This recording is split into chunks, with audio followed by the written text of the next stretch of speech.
ಕಲ್ಯಾಣಕ್ಕೆ ತಾಲೂಕಿನ ಹಿರೇಗೌಡನ್ನು ಕೂಡಲೇ ಅಮಾನತು ಮಾಡಲೇಬೇಕು. ಕಲ್ಯಾಣ ಇಲಾಖೆ ಉಪನಿರ್ದೇಶಕರಾದ ಈರಪ್ಪ ಆಶಾಪುರ ಅಮಾನತು ಮಾಡಲೇಬೇಕು.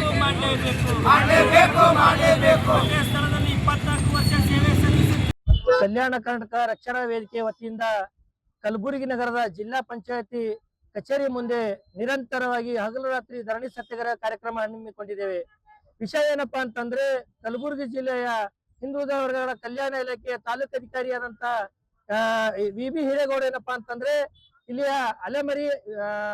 ಅರೆಮಲಿ ಏನು ಹಾಸ್ಟೆಲ್ ಇದೆ, ಆ ಹಾಸ್ಟೆಲ್ ನಲ್ಲಿ ವಿದ್ಯಾರ್ಥಿನೊಬ್ಬನಿಗೆ ಏನಪ್ಪಾ ಅಂತಂದ್ರೆ, ಆ ಸಂಬಂಧಪಟ್ಟ ವಾರ್ಡನ್ ಮತ್ತು ಹಿರೇಗೌಡ ಕೂಡ್ಕೊಂಡೇನಪ್ಪಾ ಅಂತಂದ್ರೆ, ಅಲ್ಲಿ ಇರ್ತಕ್ಕಂಥ ವಿದ್ಯಾರ್ಥಿ ಕೈಯಿಂದ 200 ರೂಪಾಯಿ ಹಣವನ್ನು ಕೊಟ್ಟು ಅಲ್ಲಿ ಇರ್ತಕ್ಕಂಥ ನೀರಿನ ಟ್ಯಾಂಕರ್ ಸ್ವಚ್ಛಗೊಳಿಸುವಂತ ಕೆಲಸ ಈ ಭ್ರಷ್ಟ ನಾಲಾಯಕ ಅಧಿಕಾರಿಗಳು ಮಾಡಿರ್ತಾರೆ. ಅಂದ್ರೆ ಇಲ್ಲಿ ಇರ್ತಕ್ಕಂಥ ವಿದ್ಯಾರ್ಥಿಗಳು ವಿದ್ಯಾಭ್ಯಾಸಕ್ಕೆ ಬಂದ್ರೆ ಅಲ್ಲಿಯ ವಿದ್ಯಾರ್ಥಿಗಳಿಗೆ ಏನಪ್ಪಾ ಅಂದ್ರೆ ಕಸ ಗುಡಿಸೋದಾಗಿರ್ಬೋದು, ಬೊಗಡಿಗೆ ಮತ್ತು ಭಾಂಡೆಗಳನ್ನು ತೊಳೆಸುವಂತದ್ದಾಗಿರ್ಬೋದು, ಈಗ ನೀರಿನ ಟ್ಯಾಂಕರ್ಗಳನ್ನು ಸ್ವಚ್ಛಗೊಳಿಸುವಂತ ಕೆಲಸ ಇಲ್ಲಿ ಅಧಿಕಾರಿಗಳು ಮಕ್ಕಳಿಂದ ಮಾಡ್ತಾ ಇದ್ದಾರೆ. ಅದಕ್ಕೆ ನೇರವಾಗಿ ನಾನು ಸಂಬಂಧಪಟ್ಟ ಉಪನಿರ್ದೇಶಕರಾದಂತ ಈರಪ್ಪ ಆಶಾಪುರ ಅವರಿಗೆ ಏನಪ್ಪಾ ಅಂದ್ರೆ ಮನವಿ ಕೂಡ ಕೊಟ್ಟಿದ್ದೀನಿ. ಸರ್, ಇಂಥ ಅಧಿಕಾರಿಗಳು ಏನಪ್ಪಾ ಅಂತಂದ್ರೆ ಅಲ್ಲಿಯ ಮಕ್ಕಳ ಮೇಲೆ ಏನಪ್ಪಾ ಅಂದ್ರೆ ಒತ್ತಡ ಹಾಕಿ ಅಲ್ಲಿ ಕೆಲಸ ಮಾಡಿಸುವಂತ ಕೆಲಸ ಮಾಡ್ತಾ ಇದಾರೆ. ಕೂಡಲೇ ಅವರಿಗೆ ಅಮಾನತ್ ಮಾಡಂತ ನಾನು ಆಶಾಪುರ ಅವರಿಗೆ ಮನವಿ ಕೊಟ್ಟರು ಕೂಡ ಯಾವುದೇ ಒಂದು ಕ್ರಮ ಕೈಗೊಳ್ಳದೆ ಈ ಆಶಾಪುರ ಉಪನಿರ್ದೇಶಕರಾಗಿರ್ಬೋದು, ತಾಲೂಕು ಅಧಿಕಾರಿ ಹಿರೇಗೌಡ ಆಗಿರ್ಬೋದು, ಅಲ್ಲಿಯ ವಾರ್ಡನ್ಗಳು ಏನಪ್ಪಾ ಅಂದ್ರೆ ಅಷ್ಟು ಜನ ಕೂಡ್ಕೊಂಡು ಏನಪ್ಪಾ ಅಂದ್ರೆ ಹಿಂದುಳಿದ ವರ್ಗಗಳ ಕಲ್ಯಾಣ ಇಲಾಖೆ ಪೂರ ಸಂಪೂರ್ಣವಾಗಿ ಲೂಟಿ ಮಾಡುವಂತ ಕೆಲಸ ಮಾಡ್ತಾ ಇದ್ದಾರೆ. ಅದಕ್ಕಾಗಿ ಇವತ್ತು ನಿರಂತರವಾಗಿ ಹಗಲು ರಾತ್ರಿ ಏನಪ್ಪಾ ಅಂದ್ರ ನಾವು ನ್ಯಾಯ ಸಿಗುವವರೆಗೂ ಜಗತ್ತಲ್ಲಿ ನಾವು ಇವತ್ತು ಹೋರಾಟ ಮಾಡ್ತಾ ಇದೀವಿ. ನಮ್ದು 4 ಬೇಡಿಕೆಗಳಿವೆ.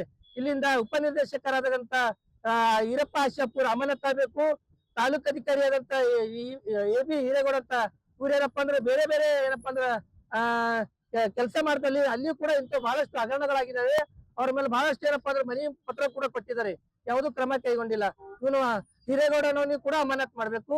ಇನ್ನೊಬ್ಬ ವ್ಯಕ್ತಿ 24 ವರ್ಷ ಒಂದೇ ಇಲಾಖೆಯಲ್ಲಿ ನಿರಂತರವಾಗಿ ಸೇವೆ ಸಲ್ಲಿಸುತ್ತಿರ್ತಕ್ಕಂತ ಮೊಹಮ್ಮದ್ ಅರಿಫುದ್ದೀನ್, ಇವನೇನಿದ್ದಾನೆ ಭ್ರಷ್ಟಾಧಿಕಾರಿ ಅಂದ್ರೆ ಇವನೇ ಆ ಇಲಾಖೆಯಲ್ಲಿ.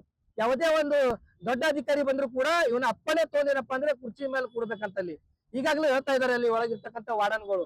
ಅಲ್ಲಿ ಅರಿಫನ್ನು ಏನ್ ಮಾಡ್ತಾನೆ, ಇದು ಸೌರಿ ರಾಜನ್ ಕೆ ಅಂತ ಕೇಂದ್ರೀಯ ಭಂಡಾರ ಏನು ಕಾಂಟ್ರಾಕ್ಟರ್ ಇದ್ದಾನೆ, ಇವನು ಅರಿಫು ಮತ್ತೆ ಉಪನಿರ್ದೇಶಕರು ಕೂಡ್ಕೊಂಡೇನಪ್ಪಾ ಅಂದ್ರೆ ಸರಿಯಾದ ಸ್ಥಳಗಳಿಗೆ ಹಾಸ್ಟೆಲ್ಗಳಿಗೆ ಏನಪ್ಪಾ ಅಂದ್ರೆ GPS ಮುಖಾಂತರ ಕಾನೂನು ಚೌಕಟ್ಟಿನಲ್ಲಿ ಏನಪ್ಪಾ ಅಂದ್ರೆ ಆಹಾರ ಪೂರೈಕೆ ಮಾಡ್ಬೇಕಂತ ಕಾನೂನಲ್ಲಿ ಇದೆ.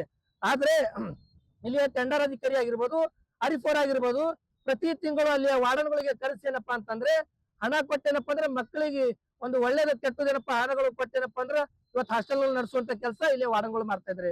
ಮೊನ್ನೆ ತಾನೇ ಇಲ್ಲಿಯ ವಾರ್ಡನ್ಗಳು ಏನಪ್ಪಾ ಅಂದ್ರೆ ನೇರವಾಗಿ ಸಂಬಂಧ ಅಧಿಕಾರಿ ಕೂಡ ಏನಪ್ಪಾ ದೂರನ್ನು ನೀಡಿದ್ದಾರೆ.